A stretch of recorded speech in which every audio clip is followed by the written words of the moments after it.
Hello guys, this is Jeffrey Rios and this is my first video on YouTube and also my first for machine earned runs. You may have heard me commenting on the two games we have broadcasted from OOTP and posted onto Twitch and YouTube. I hope you enjoy it. I'm going to talk about the development and the scouting budget and what kind of impact it has on your team in OOTP. We wanted to make a video because we ourselves were not sure of how it all works, but we were seeing players developing past their original potential with teams with higher development budgets. So I created a mock 4-team league in OOTP to get a simplified view of the development and the scouting budget on those teams. So the 4 teams are the Brooklyn Bandits, Chicago Spartans, the New York Air Raiders, and the Philadelphia Pride. So the Brooklyn Bandits, they have the minimum scouting budget, which is 2,500,000, and the highest development budget with 30 million. Chicago Spartans had the max scouting budget and the minimum development budget. The New York Air Raiders had the highest scouting budget and the highest development budget. And the Philadelphia Pride had the lowest scouting budget and the lowest development budget. And as you can see here from the history, you can see that Brooklyn Bandits, Chicago kind of dominate for the most part, with New York Air Raiders only having a single win. And I simmed it for 10 years, and I created identical players and a farm system for each team. Everything else was kept constant except for the development and the scouting budgets. As I went through the years, I saw that New York had the lowest payroll, and Philadelphia had the biggest payroll, followed by Chicago, Brooklyn, and Brooklyn, respectively. Philadelphia was paying its players around 14 and 20 million, while New York was paying its top players 6 million. Yikes. So this is a financial report for New York. So as you can see, they have a relatively low payroll up until around 2026. So this is around the time where they had to start paying their players, what they're worth, and when their minor league contracts are up. And in contrast, this is Philadelphia's. So they also start pretty low, but they begin to steadily rise, going up as high as 165 in 2027 before dropping down because of financial constraints. So 51 million for 2025 versus 85. So there's a big difference. And for Chicago, they had the highest scouting budget, lowest development. Similar, didn't have the highest budget, but they were second after Philadelphia before going down again. And then Brooklyn had the third highest before still, fairly high here.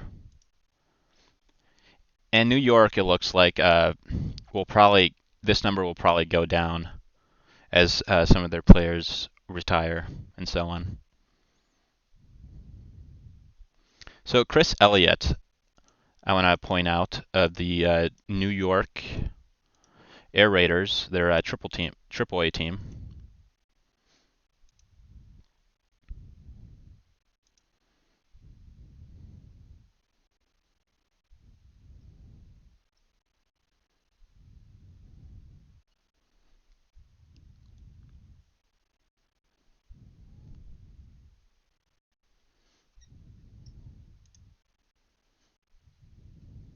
There we go.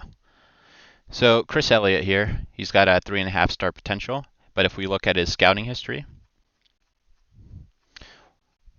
we see that in 2020 he was only one star potential, and then as the years go by, it kind of goes up, and this is 2022, kind of goes down a little bit, and then stays at 3.5. So we go from 1 star to 3.5. Now let's look at Philadelphia and one of their players. Oops. Todd Burke. So Todd Burke, he has 3.5 stars of potential. He's 28. So he started at 4.5, and over the years, started at 4.5 in 2021, and over the years he went down before stopping here at 3.5.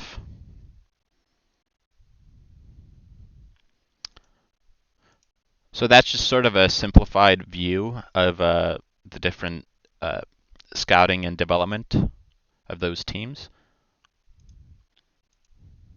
And now we're going to look at minor league system rankings. So New York, for the most part, for the 10 years that I simmed, was at the very top, at one point being 200 points above second place. And Philadelphia has only recently gotten into second. I would put that as Philadelphia getting good players in drafts or in the draft and stuff like that. So as you can see here, this guy, he was drafted in 2029 round 1. And this guy was just a scouting discovery that you can see, sort of in contrast, and then a couple draft picks.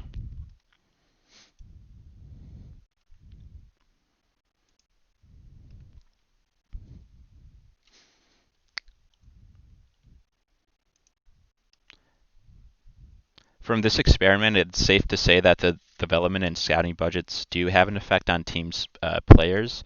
Teams with high development budgets tend to develop players past their original potential, and teams with high scouting budgets are able to have their scout find better prospects to add to their team's international complex. So, like this player that was a scouting discovery was added to New York's international complex before being added into their farm system.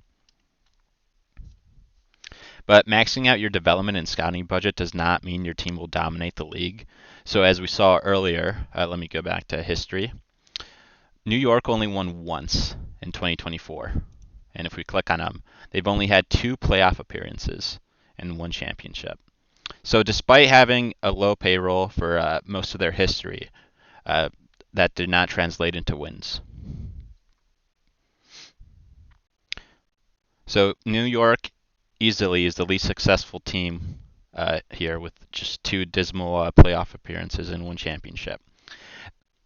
Philadelphia had the highest payroll, but they won 3 championships and made 6 playoff appearances, despite having the lowest development and scouting budgets. Brooklyn also had 3 championships and 6 playoff appearances. Brooklyn maxed out its development budget and had the minimum scouting budget. And Chicago was the most successful. They had 8 playoff appearances and 4 championships. They even had a 3 feet here between 2026 to 2028. Impressive. And Chicago maxed out their scouting budget for all 10 years and had a minimum development budget.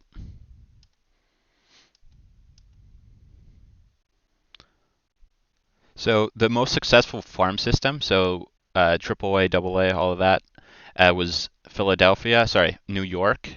They tend to win more in those.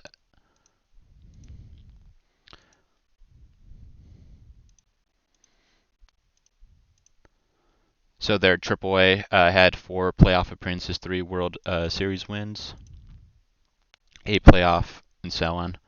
So they were pretty successful in the farm system, but that did not translate into the majors.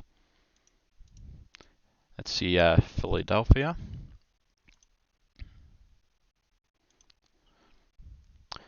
So despite having the lowest development and scouting budget, they still made 6 playoff appearances in AAA. But I think where the contrast really comes in is rookie.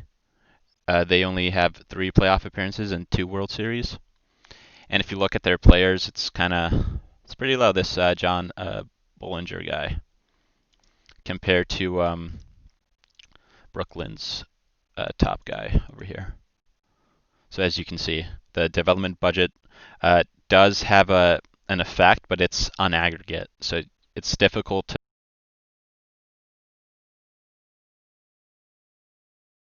to compare one player to another. So each general manager is different in the direction and strategy they want their team to take. I recommend maxing out your development budget and having a decently sized scouting budget. So the scouting budget that'll discover new players to add.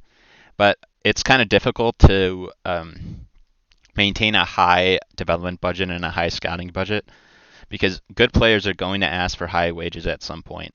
But a high development budget allows those teams to sign less free agents and use its farm system for new players. The idea being that minor league players are on minor league contracts for some time while in the majors before reaching arbitration or the end of their minor league contract.